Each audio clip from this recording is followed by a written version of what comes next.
या बातमीचे प्रायोजक आहे झमझम पार्क। सोलापुरात झमझम पार्क आपल्यासाठी घेऊन आले आहे अत्यंत कमी दरात ओपन प्लॉटची सुविधा, तेही महानगरपालिकेच्या हद्दीतील नई जिंदगी परिसरात। पीपल्स रिपब्लिकन पक्षाचे संस्थापक अध्यक्ष जोगेंद्र कवाडे यांनी पंतप्रधान नरेंद्र मोदी यांच्याबद्दल विचारले असता म्हणाले की अब की बार 400 पार की 400च्या आत हे देशातील जनताच ठरवेल। प्रत्येक पक्षाला प्रचार करण्याचा अधिकार आहे। भाजपच्या 400 जागा निवडून येतील असा मोदींचा विश्वास आहे, मात्र हे देशातील जनताच ठरवेल। त्यानंतर मंडल आयोगाबद्दलही ते म्हणाले की मंडल आयोग हे संवैधानिक अधिकार आहे, तो रद्द होऊ शकत नाही। याचा निर्णय फक्त संसदच घेऊ शकते, त्यासाठी कायद्यात दुरुस्ती करावी लागेल आणि हे शक्य नाही। संपूर्ण देशात मंडल आयोग लागू आहे, तर मंडल आयोग रद्द करण्याची ही वृत्ती चांगली नसल्याचंही त्यांनी म्हटलंय। त्याचबरोबर जागा वाटपाबद्दल ते बोलले की महायुतीत लोकसभेच्या 2 तर विधानसभेच्या 15 जागा पीपल्स रिपब्लिकन पक्ष मिळाव्यात अशी भूमिका असल्याचं त्यांनी म्हटलं। नरेंद्र मोदी म्हणतात अब की बार 400 पार, असं होणार का? आपल्याला काय वाटते? कसं एक तर मी परभणी, जालना, औरंगाबाद, मराठवाड्याच्या 3 जिल्ह्याच्या दौऱ्यावर आलेलो आहे। काल छत्रपती शिवरायांची जयंती आम्ही सर्वांनी अत्यंत भावपूर्ण वातावरणामध्ये साजरी केली। आपण जो प्रश्न विचारला की देशाचे प्रधानमंत्री नरेंद्र मोदी साहेब म्हणतात अब की बार 400 पार, प्रत्येक पक्षाला अधिकार आहे सत्तेवर येण्यासाठी। प्रधानमंत्री मोदी साहेब 400 पार जे म्हणतात त्यांच्या पक्षाचं टार्गेट आहे, ते टार्गेट प्राप्त करण्यासाठी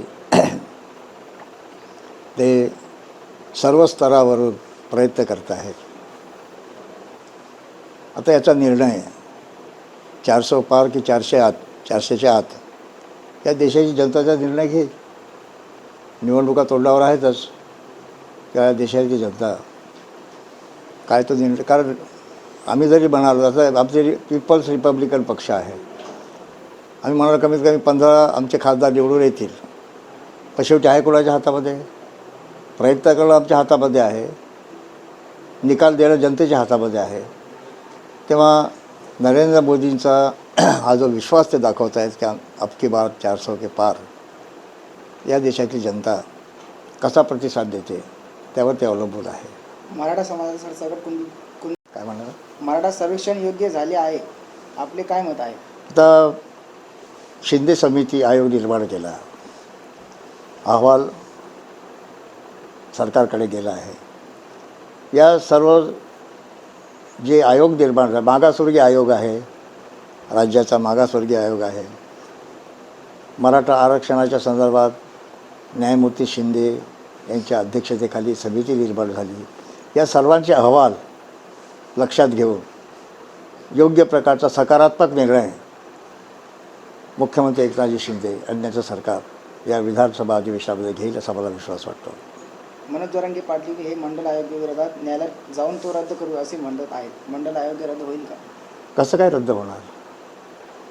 कारण राज्यघटनेमध्ये तशा प्रकारची तरतूद करण्यात आलेली आहे आणि त्याच्यामुळे मी म्हटलं काय किंवा जरांगे म्हटलं की आणखी कोणी म्हटलं काय, मंडल आयोग हा संवैधानिक अधिकार या देशातील ओबीसी समाजाला मिळालेला आहे आणि संवैधानिक अधिकार ठेवावा की नाही ठेवावा याचा फैसला फक्त संसद घेऊ शकते, आलं का लक्षात?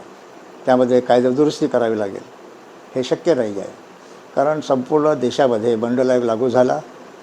महाराष्ट्र पहिलं राज्य आहे की मंडल आयोग महाराष्ट्रात लागू करण्यात आलं आणि ओबीसी समाजाला 27%, 52% ओबीसी समाजाला 27% आरक्षणाची तरतूद ओबीसी समाजासाठी मंडल आयोगाच्या बाजूने करण्यात आलेली आहे। त्यामुळे कोणत्याही परिस्थितीमध्ये कोणी किती प्रयत्न केले तरी मंडल आयोग कधी रद्द होऊ शकणार नाही, याचं भान सर्वांनी ठेवावं। आणि ही प्रवृत्ती बरी नाही ना, मला नाही तुला नाही घाल कुत्र्याला, ही भावना जर आपण ठेवून काम केलं तर कोणाच्याच पदात काहीच पडणार नाही। त्याच्यामुळे मंडल आयोग जो लागू करण्यात आला तो संवैधानिक अधिकार या देशातील ओबीसी समाजाला मिळालेला आहे, तो रद्द कदापि होऊ शकत नाही.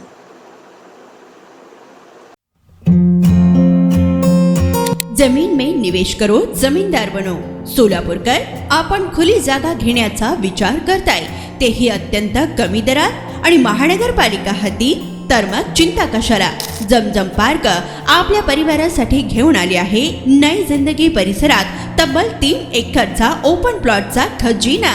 प्रशस्त रस्ते, अंतर्गत ड्रेनेज लाईन, स्ट्रीट लाईट, शाळा कॉलेजेस हे जवळ, 24 तास रहदारीचा परिसर, तसेच 80 फूट व 200 फूट रोड लगत विमानतळ जवळच असणारा हा भव्य प्रकल्प.